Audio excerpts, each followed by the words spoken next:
कभी सुना है नाग देवता की पूजा दूध से नहीं बल्कि खून से की जाती हो? जी हाँ, आपने बिल्कुल सही सुना। झारखंड के कुछ गांवों में आज भी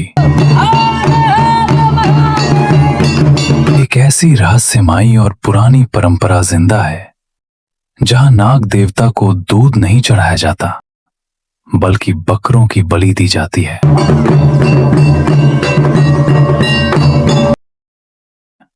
ये पूजा हर कोई नहीं करता, इससे सिर्फ नाग गोत्र के लोग ही करते हैं।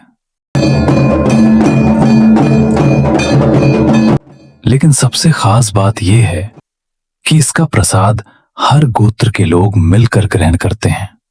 पूजा से कई दिन पहले ही गांव का माहौल बदलने लगता है। रिश्तेदारों को इनविटेशन दिया जाता है, घरों की सफाई होती है और लोग इस खास दिन की तैयारी में जुट जाते हैं। पूजा वाले दिन सुबह सुबह कलश में पवित्र जल भरा जाता है और उसे पूरे विधि विधान के साथ पूजा स्थल तक लाया जाता है। उसी जल से नाग देवता की पूजा होती है और फिर शुरू होता है इस परंपरा का सबसे अद्भुत और रोमांचक हिस्सा।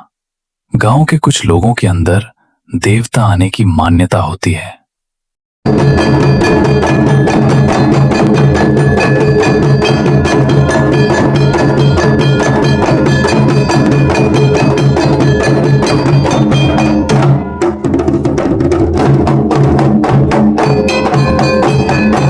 कहते हैं उस समय उनकी आवाज बदल जाती है, उनका रूप बदल जाता है और पूरा माहौल एक अलग ही भक्ति और रहस्य से भर उठता है।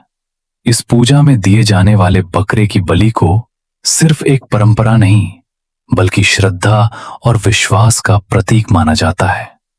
बलि के बाद उसी का प्रसाद बनाया जाता है और ध्यान देने वाली बात यह है कि इस भोजन में प्याज और लहसुन का इस्तेमाल बिल्कुल नहीं होता। फिर पूरा गांव, रिश्तेदार और मेहमान जमीन पर एक साथ बैठकर प्रसाद ग्रहण करते हैं। न कोई बड़ा न कोई छोटा, सब एक ही पंगत में। खाने के बाद पट्टों को एक बड़े से गड्ढे में विसर्जित कर दिया जाता है। यह सिर्फ सफाई नहीं बल्कि पुरखों से चली आ रही एक परंपरा का हिस्सा माना जाता है। इस पूजा के दौरान घर के कई लोग कठिन उपवास भी रखते हैं।